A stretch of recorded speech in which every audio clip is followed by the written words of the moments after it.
Hello guys, আজকে নতুন একটি ব্লগ নিয়ে আপনাদের সামনে হাজির হলাম। দেখেন সূর্যের তাপে আজকে আপনারা তো এতদিন দেখছেন ডিম ভাজি, ফেসবুকে দেখতেছি ডিম ভাজি খুব ভাইরাল। আমি আজকে মাছের রাজা ইলিশ, বাংলাদেশের জাতীয় মাছ ইলিশ, সেই ইলিশ দিয়ে সূর্যের তাপে ইলিশ মাছ ভাজি করে দেখাবো। এই যে দেখেন, আমি 2 পিস ইলিশ মাছ নিছি। এই যে ইলিশ মাছ, আর এ হচ্ছে তেল, আর এ হচ্ছে প্যান। হ্যাঁ, এই যে দেখেন, এই যে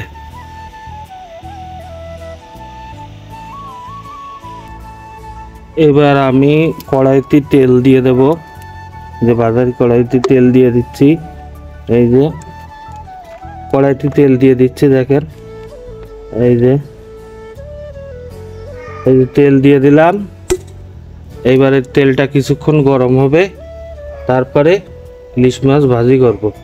আমরা একটু অপেক্ষা করি তেলটা গরম হওয়ার জন্য, দেখি কতক্ষণ, দেখি একটু অপেক্ষা করি। তেলটা 1 ঘন্টা রেখে দিছি সূর্যের তাপে, দেখা যাক। এখন 1 ঘন্টা রাখার পরে আমি এই তেলটার কি অবস্থা দেখি, মাছ দিয়ে দেখি হয় কি না, দেখা যাক। এই যে দিছি, এই যে দেখেন, এই যে দিয়ে দিলাম, তো নাড়া দিই। দেখেন এই যে বীজ বীজ উঠতেছে।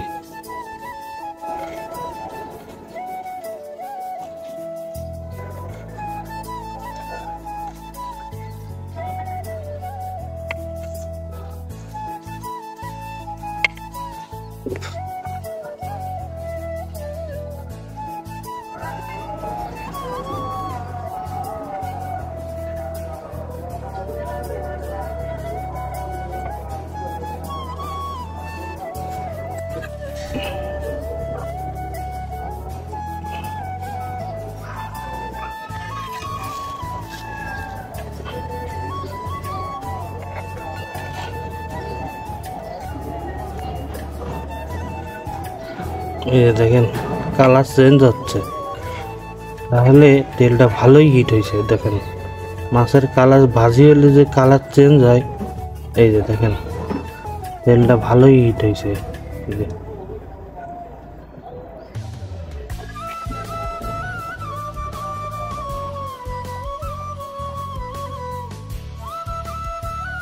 আমি যখন এই ভিডিওটা করতেছি, পুরো শরীর আমার ঘেমে ভিজে গেছে। দেখেন টপ টপ করে আমার ঘাম পড়তেছে, হাতটা সব ঘাম, হাতে সব ঘাম, ঘেমে গেছি, প্রচুর ঘেমে গেছি। শরীর দিয়ে টপ টপ করে পানি পড়তেছে। দেখেন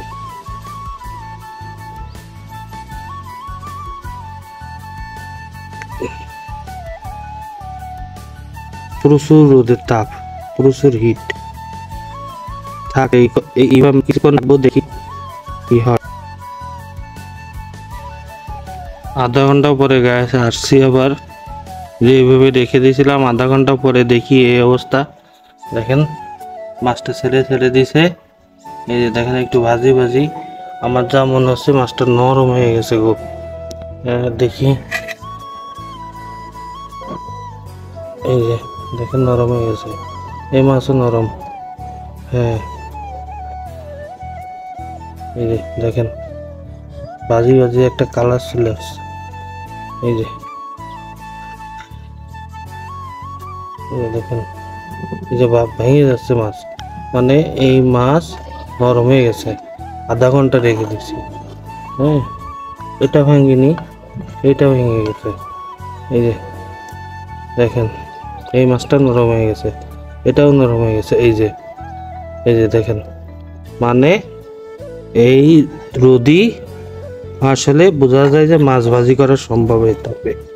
দেখেন, আর অতিরিক্ত ঘেমে আমি ভিজে গেছি, এত পরিমাণে রোদ, আমি পুরো আমার শরীর ভিজা, আমার শরীর পুরো ভিজে গেছে এই ঘেমে।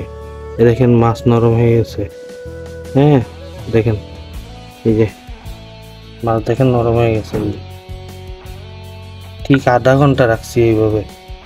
এই যে দেখেন তাহলে এতে বোঝা যাচ্ছে যে আপনারা সবাই ডিম ভেজে দেখে হচ্ছে, আর 1-1.5 ঘন্টা সময় বেশি নিলে হয়তো এই মাছ ভাজাও সম্ভব। এই যে দেখেন মাছ নরম হয়ে গেছে, এটা পুরো ভেঙেই গেছে, মানে এটা বেশি তেলের মধ্যে ছিল, সিদ্ধে বেশি হয়েছে।